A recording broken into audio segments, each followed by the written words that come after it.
नमस्कार दोस्तों, आज के विज्ञान वीडियो लेक्चर में आपका स्वागत है। आज हम एक नए अध्याय को शुरू करने जा रहे हैं जिसका नाम है सजीवों में गति। आज हम अध्याय का भाग 1 पढ़ेंगे। आइए दोस्तों जानते हैं कि आज के वीडियो में हम लोग क्या क्या पढ़ने वाले हैं।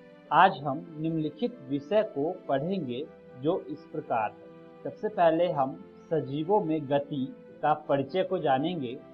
उसके बाद मानव अस्थि एवं संधि किसे कहते हैं ये समझेंगे। उसके बाद संधियों के प्रकार को जानेंगे और अंत में कंकाल को समझेंगे। तो आइए दोस्तों आज के पहले विषय से शुरू करते हैं और अध्याय का परिचय को समझते हैं। दोस्तों, गति करना सजीवों का एक विशेष लक्षण होता है। हमारे शरीर में भी समय समय पर गति होता रहता है, जैसे कि हमारी पलकें खुलती है और बंद होती रहती है। सांस लेते समय छाती फूलती है और पिचकती है, या एक जगह से दूसरे जगह जाना भी गति ही होती है। दोस्तों, हमारी तरह और भी जीव जंतु गति करते हैं। कोई चलता है तो कोई रेंगता है, कोई जीव तैरता है तो कोई उड़ता है। इसी तरह हर एक जीव निरंतर गति करता रहता है। दोस्तों, मानव शरीर में कुछ अंग है जो पूर्णतः घूम जाते हैं, कुछ अंशतः घूमते हैं, कुछ झुकते हैं और कुछ बिल्कुल भी नहीं घूमते। इसके लिए आप अपने शरीर के विभिन्न अंगों को घुमाने की कोशिश कीजिए। आपको मालूम हो जाएगा कि कौन सा अंग किस प्रकार घूम सकते हैं। दोस्तों, जब हम अपने उंगलियों को एक दूसरे से दबाते हैं तब ऐसा महसूस होता है कि कोई कठोर वस्तु दब रही है। ये कठोर संरचना हमारे शरीर में अस्थियां, जिसे इंग्लिश में बोन्स कहते हैं, जिस स्थान पर अस्थियां एक दूसरे से जुड़ी रहती है उसे संधि कहते हैं, इंग्लिश में जॉइंट कहते हैं। दोस्तों, हमारे शरीर में विभिन्न अस्थि संधियां पाई जाती है। आइए इनके बारे में विस्तार पूर्वक चर्चा करते हैं। इनमें पहला है कंदुकहलिका संधि, जिसे इंग्लिश में बॉल एंड सॉकेट जॉइंट कहते हैं। आइए पहले इस संधि को बनाने का प्रयास करते हैं। इसके लिए एक प्लास्टिक या रबर की एक गेंद में छेद करके उसमें गट्टे का एक बेलन डालते हैं या उसे चिपका देते हैं। अब उस गेंद को एक कटोरी में रखकर चारों ओर घुमाने का प्रयास करेंगे। दोस्तों, यहाँ दिए गए उदाहरण में कल्पना कीजिए कि बेलन हमारा हाथ है तथा गेंद इसका एक सिरा है। यहाँ कटोरी कंधे के उस भाग के समान है जिससे हाथ जुड़ा है। एक अस्थि का गेंद वाला हिस्सा दूसरी अस्थि की कटोरी रूपी गुहिका में धंसा हुआ है। इस प्रकार की संधि हमारे कमर एवं कंधे में पाई जाती है। आइए दोस्तों, हिंज संधि किसे कहते हैं उसके बारे में जानते हैं।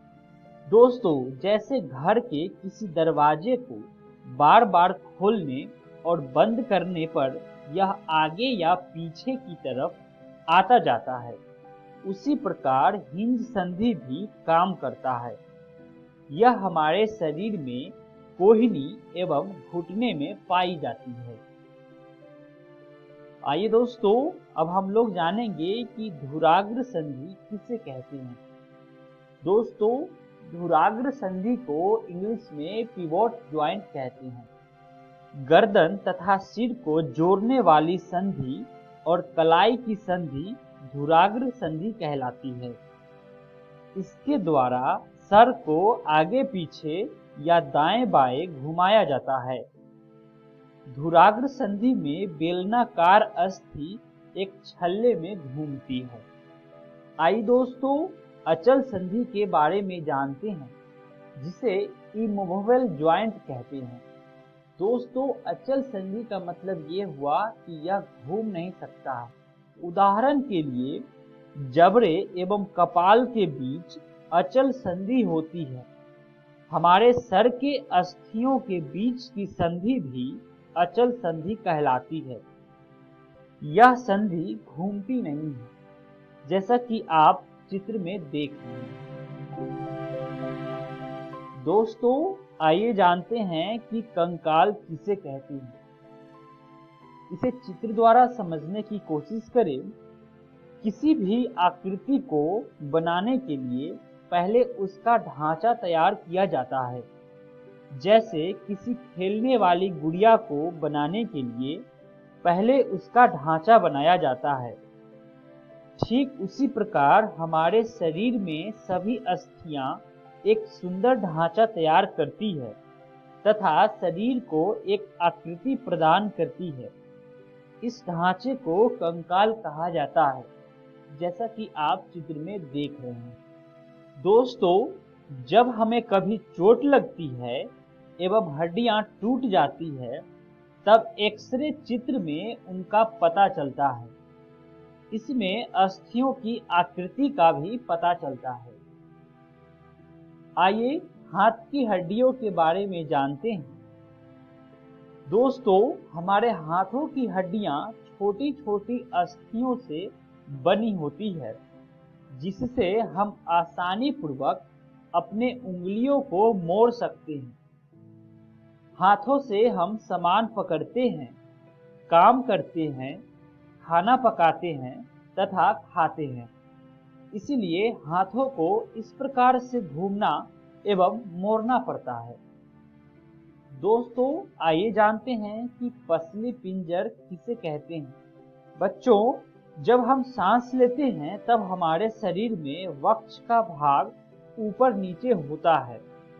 जब हम गहरी सांस लेते हैं तब यह उठता है एवं जब सांस छोड़ते हैं तब यह नीचे आता है। इस अस्थियों को हम अपने हाथों द्वारा वक्ष को दबाकर महसूस कर सकते हैं। दोस्तों, यह वक्ष की अस्थि एवं मेरुदंड से जुड़कर एक बक्से जैसी रचना बनाती है। इस शंकु रूपी बक्से को ही पसली पिंजर कहा जाता है। हमारे शरीर की कुछ महत्वपूर्ण अंग जैसे हमारा हृदय, फेफड़ा इसी पिंजर में सुरक्षित रहता है। दोस्तों, इस प्रकार से हम आज की वीडियो का सारे विषयों का अध्ययन कर चुके हैं। आइए जानते हैं एक बार फिर से कि आज की वीडियो में हमने क्या क्या सीखा। सबसे पहले हमने सजीवों में गति का परिचय को समझा। उसके बाद मानव अस्थि एवं संधि के बारे में जाना।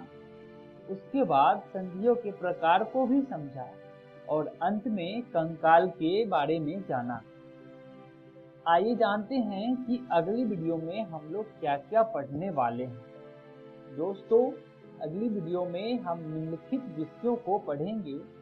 सबसे पहले मेरुदंड को जानेंगे, उसके बाद कंधे एवं श्रोणी अस्थियां को समझेंगे, उसके बाद मानव खोपड़ी के बारे में जानेंगे, उसके बाद उपास्थि किसे कहते हैं ये भी समझेंगे, उसके बाद पेशी के बारे में जानेंगे और अंत में अन्य जंतुओं में गति के बारे में भी चर्चा करेंगे। आशा करते हैं कि आप सभी को आज का वीडियो पसंद आया होगा। आप इस अध्याय को विस्तार पूर्वक NCERT कक्षा 6 विज्ञान पुस्तक से पढ़ सकते हैं। मिलते हैं अगली वीडियो में। धन्यवाद।